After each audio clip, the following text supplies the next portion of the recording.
Hey James, good to see you again. Yeah, Derly, great to see you again. Been a while. You were on the first episode, so I thought I'd bring you back to catch up and see how everything's going. No better place to do it than on a beautiful Sunday here in Jersey City. Yeah.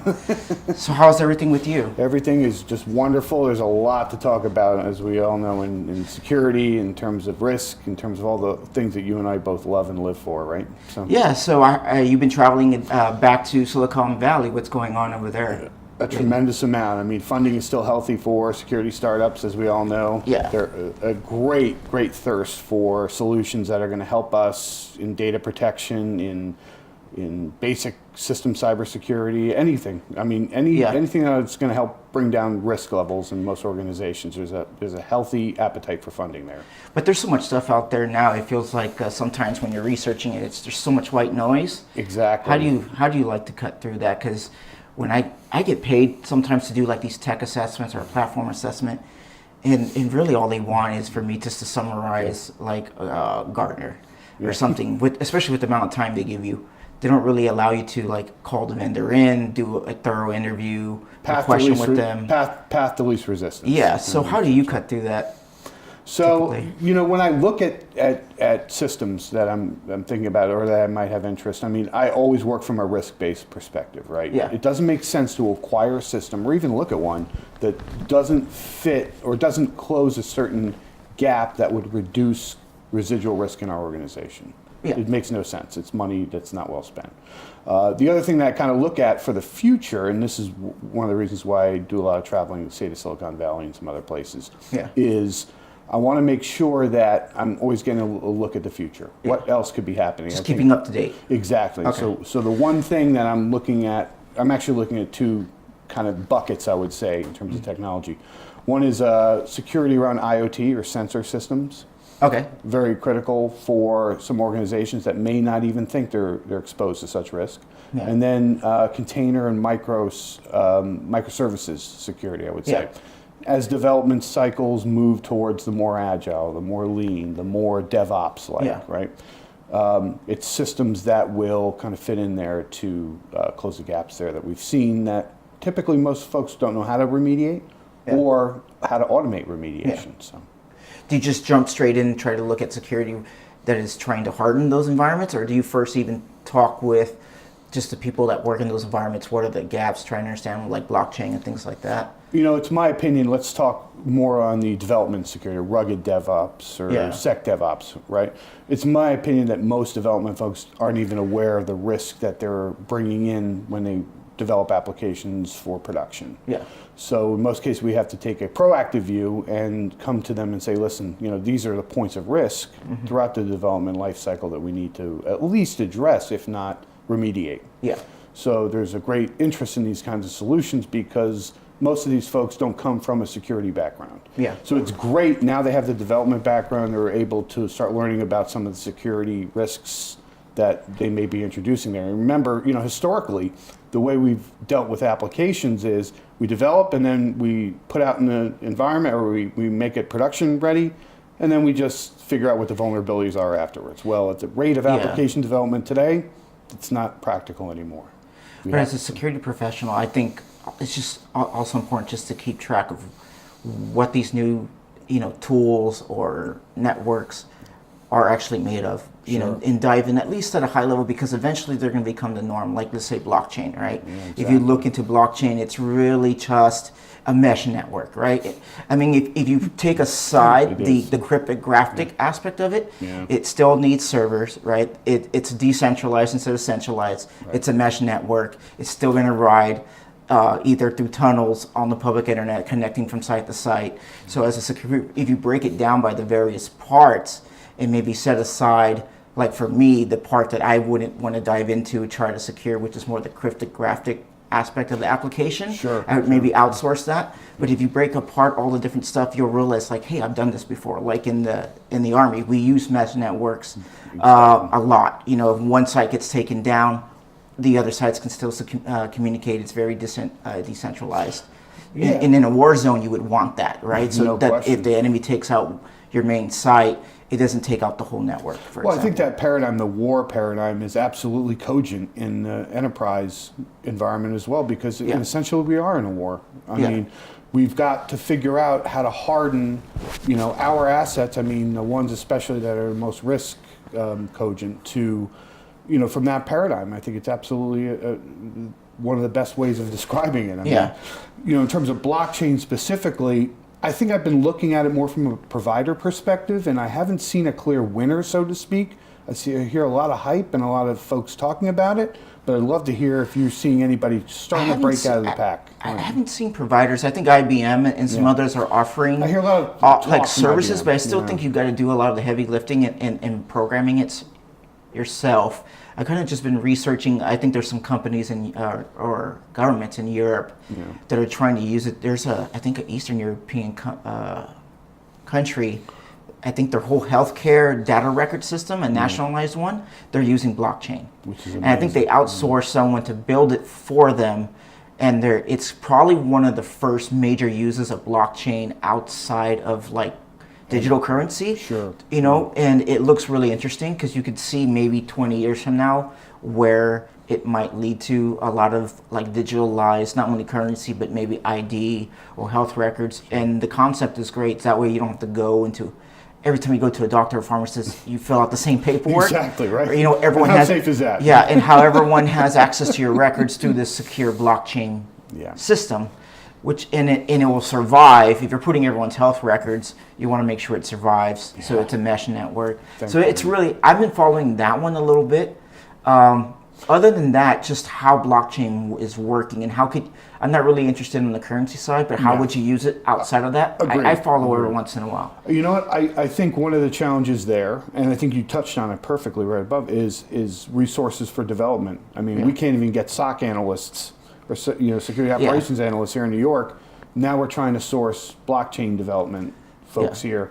Very difficult. So will that skill start to promulgate a little more? I'm sure it will. Yeah. But it's going to take time. And again, I don't know the vendor landscape too well to accurately comment who's kind of breaking out. I think it's too early in the game to make a call on that one.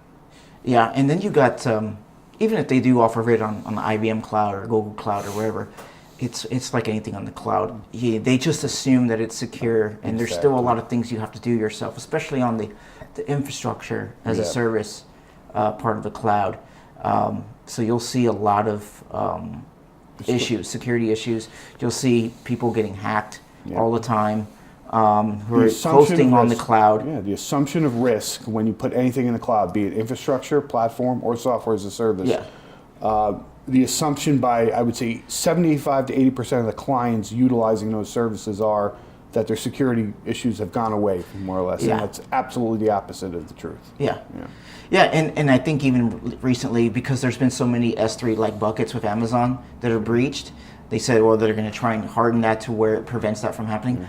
I'm sure all they're going to do is harden it some more that's automatic, and then you would have to turn it off versus turning it on. I mean, at the end of the day, there are certain controls they give you, and it's up to you to turn it on or turn it off. And who has a deep understanding of all those controls and the impacts it takes once you turn certain ones on and certain ones off. Very few. Fewer than you and I can imagine. I mean, you really do. When I go into an environment or a client, and they're starting to use Amazon, they're starting to migrate, I don't think they understand the complexity, and you need someone who just understands not only the security but the Amazon environment, and maybe just focuses on that to help you harden not only the Amazon environment but also your connection and how that is going back and forth, right? No throughout the life cycle. By the way, that was a conversation I had with a lot of VCs in terms of what you just said, the connection between enterprise and Amazon. I think it's one that everybody's taken for granted. And there's a lot of nuances in terms of the data that's flowing, how is it encrypted, or protected in general, Or just the data in between even accounts. I mean, ingested and then in line with AWS itself, between S3, between EC2, all these other services. I found labs or non-prod environments that have a direct connection to their prod environment with no monitoring, right? And if the prod in the lab doesn't have the same security or being monitored, right, and a backdoor gets access to there, they could siphon data from the prod, which is hardened, to the non-prod in order to get it out. If there's a will, there's a way. I mean, think of the feature development that's going on in Amazon. How quickly are they rolling out these services? It's like nonstop. What's to say that all of them are walled gardens? I don't. In my mind, they are not. I mean, essentially, it should be very easy to exfiltrate data from, say, an EC2 over to I don't know, CloudWatch or whatever, using some wacky, API or whatever. And do you have, like, for CloudWatch, you have all the necessary security around these logs? I would suffice to say probably 70% of people that are using that don't secure those kind of logs. And those have very critical data that can be used to aggregate and infer, access to your AWS tenancy. So, yeah, the only thing I would trust Amazon, Google, Microsoft, really, is the parts that they're saying, hey, this is what you're inheriting. And a lot of it's going to be the physical controls and some administrative on the data center continuity, things like that. Those are table stakes. Those are easy, but you don't have to focus on them if you don't want to use resources to build new data centers, or you want to stand up something really quick. You don't have to focus on that. But a lot of network and other aspects of security of your application or whatever it is you're standing up in Amazon is still on you. Yeah, right? Absolutely. Right? And I hear it all the time. You even see it with platforms. Like, people will buy like Palo Alto next-gen firewalls. They'll just put the legacy rules from their old firewall on that one. They don't use the features, or they don't use it, maybe modify their placement of where they should put the firewalls. They just put it where the old ones were. They don't modernize, the placement of the firewalls or the inspections. Or leverage some of the advanced features. Yes, within it, and then they get hacked 6 months later, and they say, well, this Palo Alto firewall sucks. It's like, no, it's how you use it. You didn't use all the capabilities. You bought all the licenses, and I'll come in and I'll review a network or an architecture. You're not even using half the licenses. Well, there's a big assumption that these folks that are buying these tools know how to use them, and I think this is a theme that I will talk about in any environment that I'm asked to speak at or wherever. It's just I think and even with folks that I advise, I think there's a great assumption that everybody knows more than they actually know, or they've been educated to use these tools more than they know. Or it'll take maybe half an FTE, right? Half and a full-time employee for those who are watching. And that's assuming that FTE knows all the nuances of the tools that you're acquiring. I mean, it's a totally different world out there. And look, in our lifetime in security, how many tools have come and gone? I mean, hundreds, if not thousands. Exactly. Do you know all the nuances between these things? You brought up Palo Alto. It's a great example. So you bring in, you put all your legacy rules that you had in your old firewall 10, 15 years ago. Obviously, it's maybe you convert them to like the layer 7 version if you're doing a good job. Yeah. Let's take that and then translate basic firewall rules to, say, an Amazon AWS VPC setup. It's like apples and oranges. It's night and day.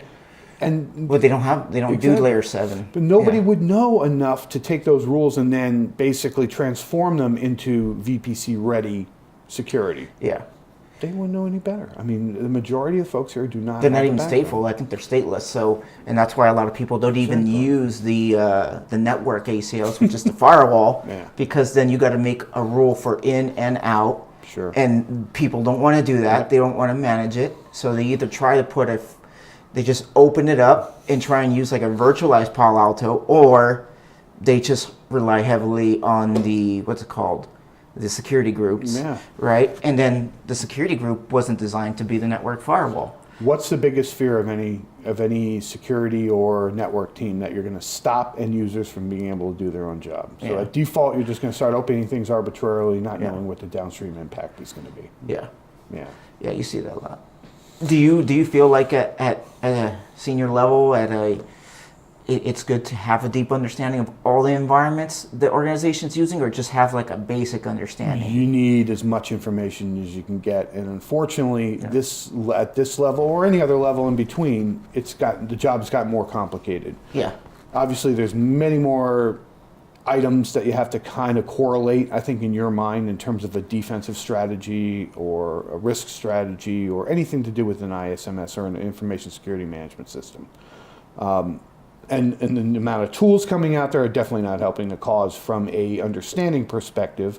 We've got to now train and educate more people. There's a tremendous skills gap, in terms of bringing folks up, from an administrative perspective, but more importantly, I think, and I was thinking about this on the ride here, I'm like, over the past 20 to 25 years, we have how many end users, millions of end users using a computer like this Yeah. that really don't understand what the risk of using that computer is. We have not educated these folks on this. Yeah. The last bastion of risk is the end user. We all understand that. How are we going to get past that? I think just as a country, we're not doing a good job. Just like during the World War II or the Cold War, they would have public service announcements, or they would teach your kid about, Exactly. stay away from drugs, or, if you see something, say something terrorist-wise. I think they need to do stuff like that related to computer security, because everyone has smart devices, cell phones, computers. Yeah. They need to start teaching this at a young age. Every once in a while, like an annual training, just like you get annual training at your organization, right, on computer security as an average employee, no matter what department you work in. They need to start teaching this in the public area as well. The focus is definitely got to be on a secure use and a proper use of these systems. And I think eventually, I think about, like, you need a license to cut hair, but you don't need a license to use a system that could wield a tremendously more amount of damage than, messing up a haircut. Yeah. Yeah. So it's an amazing world we live in from that perspective, I think. And what I've seen from the educational perspective is, yes, we're getting better in educating our kids how to use basic applications, and I think some of them are picking up on how to use these things on their own. Are they really doing it with a secure mindset? That's my question. I think that's something that I'm hoping we can promulgate more and more into the educational system. Yeah. Moving forward, because the attack vectors, as we've seen, in the enterprise, have only gotten more complex, and I think the rogue actors or the rogue folks that want to get their hands on our data are becoming more and more sophisticated, and they're going to continue to use these social engineering, these user-driven attacks. Yeah. We've got to prepare folks a lot better. Well, speaking of education, I get people reaching out to me on LinkedIn and whatnot, asking how you got where you were. Sure. And I was noticing, you have a lot of the higher level certifications. Sure. What was like your decision making on those? Like which ones? Well, I think it was all timing. So I took most of them in the past few years when I was already at like a C level, knowing that, I could always do your job. Yeah, better. Enough to, most of them are steeped in GRC, governance, risk, and compliance. Yeah. Which are, around the hallmarks that we are primarily responsible for. Yeah. So, had it been 6-7 years ago, I probably would have taken more practitioner level certifications, like the AWS certifications. I highly recommend. They're phenomenal, and I may even go back and take a few. Yeah. Maybe even look at the OCSP, which I think is a tremendous understanding of how to, from an attacker point of view, how to defend your network. Yeah. Practical purposes, that can educate you a lot. I'm thinking about that one as well. But more or less, I mean, it's to create a baseline of understanding of how to create a program, how to manage a program around risk, governance, compliance, all that kind of stuff. So people who are maybe coming out of high school or in college and doing their basics, they haven't decided what degree to get on. Do you think it's even necessary if they want to get to at least maybe a management level, or they may want to make this a career? Is it even necessary to get a degree, in your opinion, much less a master's? It's certainly debatable. Yeah. At this specific point in 2018, with the supply-demand curve in terms of talent, it is highly debatable, I would say. I would think maybe 2 years at like a boot camp or that kind of an environment, plus some practical experience, obviously, and somebody can really start to let their career take off probably within 3 to 4 years without being in a traditional 4-year educational system. Yeah, I think even if you just had an entry-level cert, you could easily get an engineer, analyst, or one of the entry-level positions, or if you just have a bachelor's degree in it, if that's what you decide to do. Yeah. I don't really know if you need like 2 master's degrees or a PhD anymore with the demand. Yeah, depending on what you're trying to go for, of course. Exactly. I think it certainly wouldn't hurt if you wanted to go all the way to a PhD, and I know a few PhDs in security, which is not a bad thing to have, of course. It's a great differentiator. But I think right now, again, there's so many opportunities for folks to get in, especially right out of, say, high school or prep school. Yeah.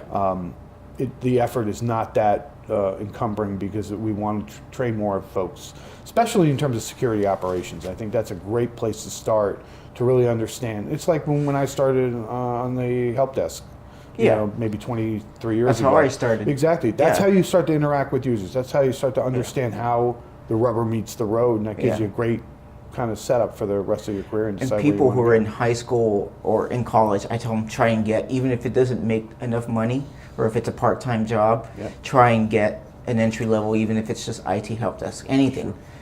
Fixing a printer, anything related to technology, just to get your feet wet, so you can just understand how the average system hardware functions, and start troubleshooting and building that analytical IT kind of mindset. Yeah, it's very Socratic. It's similar to being a lawyer, right? It's asking questions. Why is this working this way? Why am I seeing this on my screen? Why is this program reacting the way it is to me? It's the same kind of mindset that you have to get. That's how you start with troubleshooting as well. So Hey, have you heard the news with the IBM? I think it's Cylance. Isn't they making a bid to buy Cylance? I think. Cylance. So it's done. Oh, is it done? I think last I heard it was up in the air, or they made a bid. This is official. It's on their site. BlackBerry has acquired Cylance for. What do you think of that? It's going to be very interesting for the endpoint market, right? So I think there's a lot of players in there. Tremendous amount, right? So Cylance kind of raised themselves above the pack, them and Carbon Black, I think, and CrowdStrike for the most part. Yeah. So full disclosure, I advise a company called Minerva Labs, which kind of plays in that area. So my comments are kind of colored by that. But I think Cylance did a wonderful job marketing the product and getting it out there. Very loyal customer base. I think BlackBerry saw that as a way to kind of back end a strategy into security at a fairly low price. I think it's somewhat of a risky move for them. I think they had about $2.5 billion on cash on hand, if I read correctly, and they paid 1.3 for Cylance. So it's cutting them down a little bit, but they've been low before, and I think it gives them kind of a backdoor 45-degree angle into getting back into the public, from a practitioner perspective, that they're back in as a security focused company. Everybody, when they were really in the handsets and when their handsets were kind of ubiquitous, everybody knew them as the most secure handset around. Well, obviously they've got at the time, but their R&D went down. Apple came out with a smartphone and they just never cut up. And I really is it IBM? No, I think it is. Doesn't BlackBerry have Good? Who owns Good? Is it IBM or BlackBerry? That's a good question. I think it is BlackBerry. Might be. I think it's Good. Like their container compared to 360, and I think it's like VMware's version. As well. They just aren't up with the times. I don't know what's up with their R&D department. They haven't needed to evolve. Well, they're trying to evolve. Aren't they trying to get away from smartphones and trying to go more towards services, I guess? Yeah, are you talking about Good or are you talking about... Well, I think BlackBerry bought Good. Yeah, so BlackBerry. Okay, so... I think they did. Maybe it's IBM. I think everybody would love it. to get into services, obviously, because the margins are better. And selling software alone is a tough road to hoe, in my opinion. Yeah. Let's see. I think Good is owned by it's either BlackBerry or IBM. Yeah. Try Good for Enterprise. Is it BlackBerry? Yeah. Yeah, it is. It is. All right. Yeah, the company I work for now, and my last client used it. It just doesn't seem as good as some of the others. It's dated. Hey, so did you hear about the microsystems issue? I did not. Let's take a look. And did they suffer a breach of some kind? Well, I think there was an issue on Bloomberg or somewhere I saw. I'd have to go and dig for it. Basically, it was either Microsystems or another company that they make hardware. They make it in China. And just like a lot of these companies, they supposedly have in the firmware or build it in the hardware, a backdoor for China. Of course. So, I mean, whether it comes from Russia or China or anyone who is not friendly or not an adversary, if you're making hardware there, you can assume there's a possibility that someone that's working for the company in your manufacturing process might be putting something there. A possibility of exfiltration of whatever data. Yeah, and then all these people act surprised when it comes out. Sure. And there's a huge, like I saw all over LinkedIn and my Google News feed. I'm like, what's the big deal? It's like saying Russia has a spy in the U.S. in the U.S. or we have a spy in France. It's like we all know we do it to each other. Exactly. I think it was counterintelligence. Back in 2003, the Air Force was like, hey, you cannot have USBs. You can't connect them anymore for that reason. Sure. You can't, and if they are, they always had to come from an approved list because we even knew back then China was doing that. And that was 2003. I know. So I don't understand. I've seen to this day, they still do these social engineering tests where they throw USB sticks out into the parking lot and and inevitably at least they get two hits. And those should be part of just your every average company employee training. Don't put in USBs that you find somewhere else. User awareness training is not infallible. People will lapse on this stuff just as well as anything else. I think it's just too easy to be tempted by something like this. What surprised me is that they wouldn't take these things home and connect them to their own home PCs rather than at this point understanding that there's so many defensive controls around their corporate environment, their corporate PC. Yeah. And that again speaks to the lack of understanding what device that they're using on a day-to-day basis and the risk and the havoc that they can wreak. Another thing is I think there's a debate too among security professionals that whether it's even worth doing the employee training. Sure. Because I think after, it's probably been 8 years, 10 years, they don't see a huge return on the investment. It might be diluted as well. I think most of the user awareness training has been revolving around phishing, obviously, because phishing is the number one vector of attack right now because it directly involves an end user. Yeah. So now these phishing tests or these phishing systems, that look to see how the response is, to me, it's not 100% ethical. I think end users are getting kind of, it's like, I'm trying to think of the word, but they're getting fatigue. They're getting fatigue from these things. And they're going to less and less be concerned about these things. And I think it's just the psychological impact of these types of attacks, more and more insidious in my mind. The only company so far that I've seen do it really well was one of the Blue Cross and Blue Shields that was a client of mine. And not only did they talk about it in the annual training or when your initial training, but they explained to you that they play a game. So in the Outlook, it had like this cool little fish with a hook button. Anything you suspect that is a fish, you would press that. Yep. And then they would, even once a week, if not at least once a month, they would send out, fake phishing to see how many people get caught, retrain them. But also, if you caught one that was really, really sneaky, maybe it looked like it came officially from the company, I think they gave like a $50 gift card or something, which was pretty cool. That's kind of cool. Yeah, I thought it was a cool idea. I think it worked. I saw a lot more people aware of phishing in that company compared to others. So I thought it was a neat idea. So there's a couple things here. So the way we approach it at Dana especially is I tell anybody never to click on any links from any bank or insurance or PayPal or UPS. Anything outside the organization. Exactly. Yeah. We train them to say, okay, you're getting, you may have an account at Chase. Yeah. You get an alert from Chase, you then delete that email and you type chase.com into your browser and you log in to see the alert there. We've done very well there because we've done a lot, and most of it was scare tactics, of course. The other one is this so-called wire transfer scam that we've seen, right? I will argue, God bless you. So I'll argue, and most people say, oh, you need to have more training around that in terms of, training your CEO and your CFO. Baloney. Yeah. That's an internal control problem, not a technology or a phishing problem in my mind.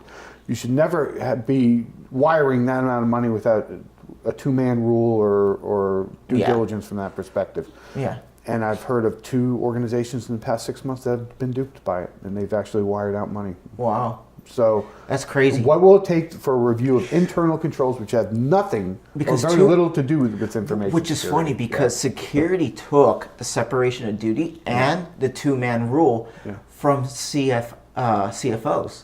True. From financial sector. Yeah, that right. was their control, and they integrated into cybersecurity, having people to approve certain purchases within the company or certain transfers, Standard things like operating, that. yeah. And having separation of duties. So that's just funny. It's Yeah, ironic. I think it's an egregious dereliction of duty in most cases. I think, for any CFO to believe that a CEO is just going to arbitrarily tell them to wire $1 million to wherever, it's just amazing that they could fall for that. Yeah. In this day and age, with the amount of awareness that we've seen around that. I think at the end of the day, just to steal, cybersecurity should steal again from the financial sector, just like in the old days in the Wild West. You had all these banks and you had all these glorious cowboys and bank robbers. True. And what did they do? Like, hey, if you meet certain types of security requirements, we will insure your money, right? And that's kind of like how I think initially, I could be wrong, but I remember how the backing from the federal government, for your checking account, your savings account, if the money gets stolen, it's insured. Sure. They need FDIC, something. They need something like that for cybersecurity. We should talk about cyber insurance now, because this is the next biggest conversation that's going on. And that thing is expensive. I've looked into it. It's insane. Well, 10 years ago, if you were an underwriter for insurance policy, cyber insurance policy, you would give your client or the policyholder maybe a page-long questionnaire. Yeah. In terms of, are you securing this? Are you encrypting this? Yeah. And that'd be it. And then they write, pretty much a large umbrella policy for multi-millions of dollars covering most cybersecurity risks. So why not write a policy like that? Or why not buy a policy like that, right? Now, the amount of due diligence, I would say, by the underwriters is dramatically increased. And it's gotten more expensive. But I think it all boils down to how you're managing your risk. It's my opinion that most cybersecurity policies are written in areas where there are proper defensive and compensating controls already that could bring already brought your risk posture down to an acceptable level. Not eliminated, acceptable level. I wonder how well even these insurance companies understand cybersecurity, because I'm in organizations with other supposed cybersecurity professionals that don't understand at least controls and what a good environment, a hard environment looks like. They just understand their one platform, right? Well, I think in insurance companies, they have a little bit of understanding. I'm more worried about the brokers, the actual agencies that are selling these policies. They have zero amount of understanding. Yeah. So their clients are going back and forth, asking questions. And remember, who's buying these insurance policies in most larger organizations? It's a risk person. Yeah. That may not have the cybersecurity background to adequately, by actuarial means or otherwise, understand what that risk is. They're not involving their technology folks at a proper level, because they may not think that it's needed at that point. I mean, for our approach is typically, we have the defensive, the compensating, all the other technical controls in place to mitigate risk. We choose to insure for skills that we may not have in-house, a PR person, in case we have a brand problem, based on breaches, legal coverage, all these kinds of things that are kind of outside of the technology environment. So what do you think of that idea, which is, obviously we did it in the banks, right? Sure.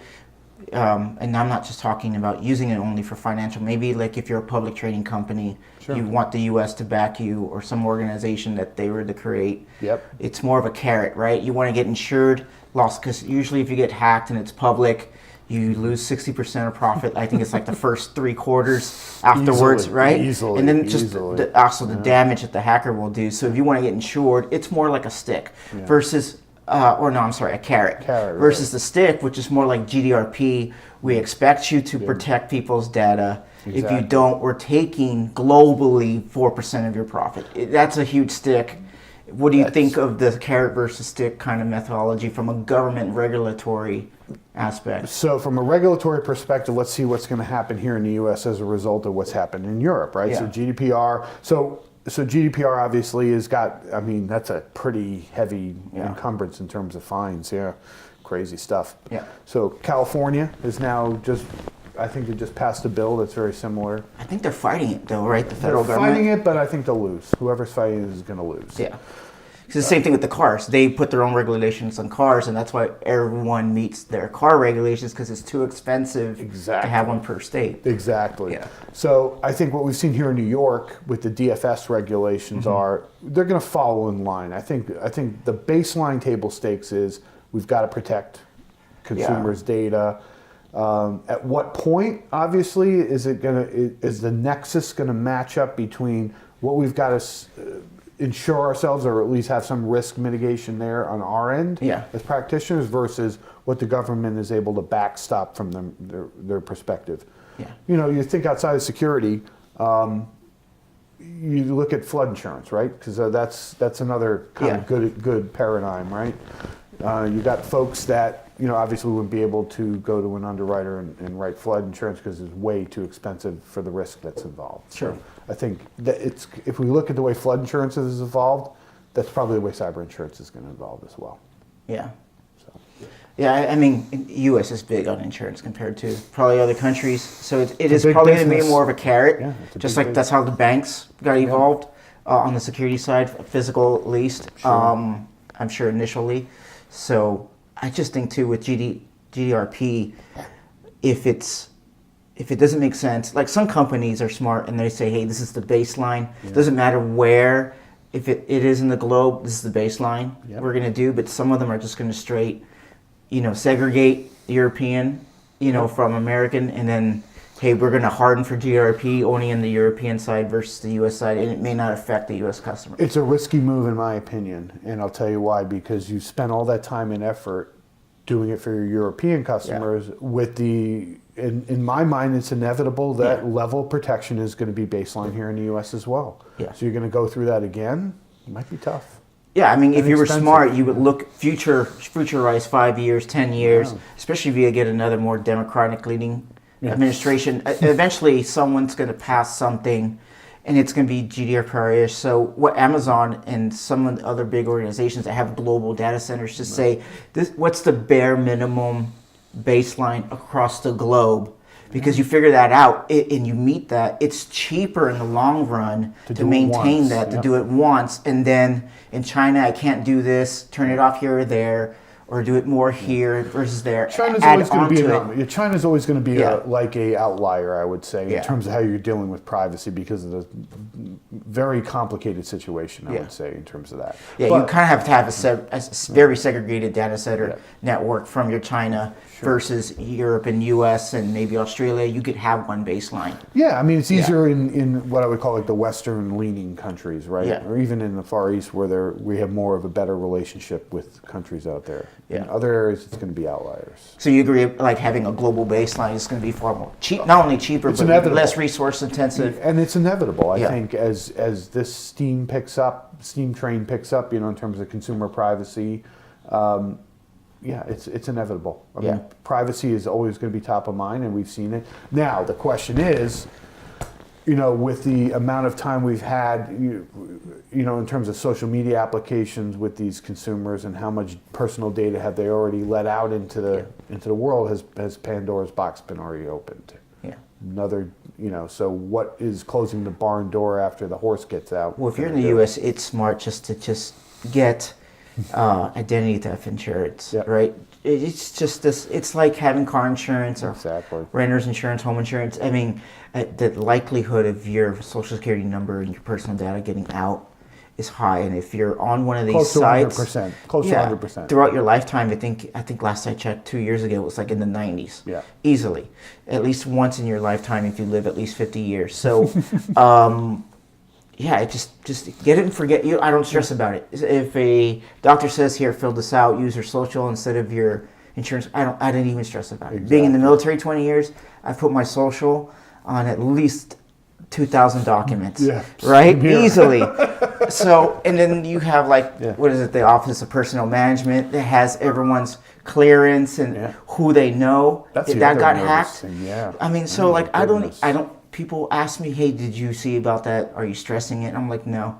I've had the ID insurance as soon as it hit $9 at Costco, offered it. I've had it ever since. I don't worry about it.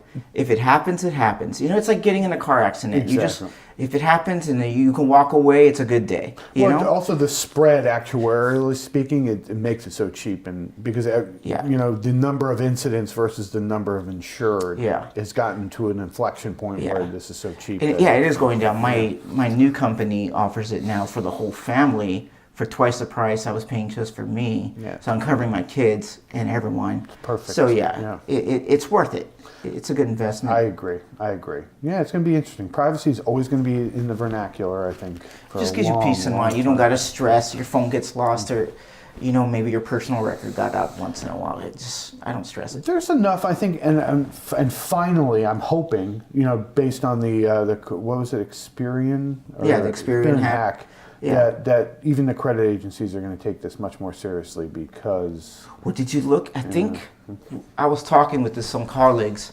I think it was a CISO there, or they didn't have a CISO, or if they did have a CISO... It was a music major. It was a music major. And then one of the guys, I have like a group, right? I have like a chat group that's text messages, so no one can... It's not on social media, so no one will see what we're saying. But we'll talk weekly, and... basically, one of them was telling me when he was at this other company, large company, their CISO was like a education major, went into like project management, got assigned to like cybersecurity project management or information or more security related projects on the IT side. He was in the right place and eventually at the right time, they're like, hey, we're going to make you the CISO because a lot of regulation says you have to have a CISO. They have to have so they just gave it to this person better than or cheaper than hiring an actual experienced CISO. So it's one of those things too that, I mean, if the companies really care, then you will make an effort to put proper people and processes in place. Well, it's also the pressures of the market and timing, right? Yeah. Could it have been when he became, I don't know when he became CISO, but you remember 2008, 2009, obviously we were much different financially and business environment than we are now. Yeah. Maybe there's too many hiring pressures and we had no choice but to use somebody internally that maybe didn't have all the skills necessary to perform the duties of the job. I think, there's quite a few folks out there like that. Yeah, it's true. Put it on the board. It would be one thing to say, okay, internally we're going to use you until we find the right person, just because we need to meet compliance or a regulatory requirement immediately. Yeah, I think 2018, it's a different story. The board has got to understand, and I think this is the number. I just read a stat. So I'm a member of an organization called the NACD, National Association of Corporate Directors. Yeah. Cybersecurity is the number one discussion and concern around board directors at this point, right? So now they know, now they understand what questions to ask, the qualifications needed for somebody that is got a seat at the table, so to speak. Yeah. So that discussion is kind of, I'm sure, underway, and people are probably doing some due diligence, knowing that this is kind of a black hole of understanding at a minimum for most boards, and they want to make sure that their chief information security officer, CISO, or whatever title they want to give to it, it's got the right background, the right credentials, and has the trigger time, so to speak. Well, you're lucky if a CISO even talks to the board once a year, much less quarterly. I think it'll change. I think it will change. I think the more and more discussions, and I think it's interesting that you bring that up, because I think most of these discussions are going to be initiated through the CFO, right? So most of the financial risk has been... Yeah. Most risk discussions have been around finance. Now that cybersecurity risk is becoming a hot topic amongst everywhere, right? Public, private, government, what have you, military. That I think the CISO is going to have a lot more opportunities if he's empowered as such. To discuss these things at the board level. Yeah, just even that two reporting structure. I've seen some CISOs report either to it's rarely the CEO and maybe a dotted to the board. It's usually the COO or the CIO. Once in a while, the CFO, to me, just they deal with more risk. Would be fine. I think the CISO to the CIO in a lot of organizations is kind of a conflict, just because they're checking the hardening of the technology that the IT is doing causes them to slow down, and then if the CIO is a supervisor, the CISO, it causes a little bit of a conflict. It could be a conflict, and it's also a power game. Yeah. Especially if the CISO has a dotted line up to the board or somewhere outside. Yeah. Because the CISO can throw a whole bunch of security. They can use audits, as a matter of fact, and I've seen this happen, and use that against the CIO and say, listen, I've told you to plug all these gaps, why haven't you done it? And then use that as a leverage to the board and saying, no, the CIO's not doing his job, so to speak. Dangerous place, especially in a place that is highly political or there's a lot of jockeying for position. Yeah, and that's usually too, I'll see governance or internal audit like separated from Should the be IT yeah. and the CISO. I agree. Right? Just because it's like an internal, non-partial third party within the organization that can say, but then you got this, if the CISO is trying to do certain things, he's getting told no by the IT. Right. And then, but security is their realm, and if they're failing a security audit, then they're going to point it to the C. And it creates like this. Well, here's another problem. It creates issues. Yeah, here's the other big issue, and I'm glad you kind of touched on audit. Yeah. Most auditors don't understand the right questions to ask. They're using the same question sets from 10, 15 years ago. Yeah. I still see it today. Or they're very regulatory focused, and they're not doing maybe a NIST or ISO or best practices, overall cybersecurity, insurance, third-party review as well. Some will do ISO, but those are very highly specialized auditors, right? Most of your run-of-the-mill auditor that you would get from the Big Four, even a mid-sized firm, is using the same question sets that they were using. They're not going architecture deep into technical controls. In most cases, they're more or less repetitive style questions like, is the data encrypted? Is this encrypted? Without understanding or actually getting hard evidence. Let's show me. Take a 10% random sample. There you go. And let me see if it is. Let me see if I can actually, like identity and access management control, let me see if I can actually log in and I shouldn't be able to type of inspection. Well, there's been enough history, within information technology in enterprises in general to understand that certain asks of the audit team are never going to be possible. So why they keep asking the same question? And that's why too, like I've seen a trend of they'll take the term from RMF, even though they're not doing RMF from NIST. They'll take the continuous monitoring and make a continuous monitoring team. That's usually not in governance. It's usually in cybersecurity, and they're supposed to continually monitor. Although even then, they don't really test and collect evidence. So and they're kind of like torn between governance and internal audit and continuous cybersecurity. Continuous monitoring is very tough to do. I mean, we're used to these stovepipe scans of all our environments, right? Now there's a new term out called CARTA, which is continuous adaptive response and tracking, I think it is. So now there's a number of tools coming out that are in that vein to try to address more of a truly continuous and adaptive life cycle kind of testing to make lives easier when you're talking about audit and compliance. On the infrastructure side, it's getting better. You're seeing a lot of these infrastructure security as a service tools that will scan your network, or they plug into the cloud through API, and you can actually run like a NIST or whatever best practice or compliance and see what's turned on, turned off, what's actually hardened or not. Sure.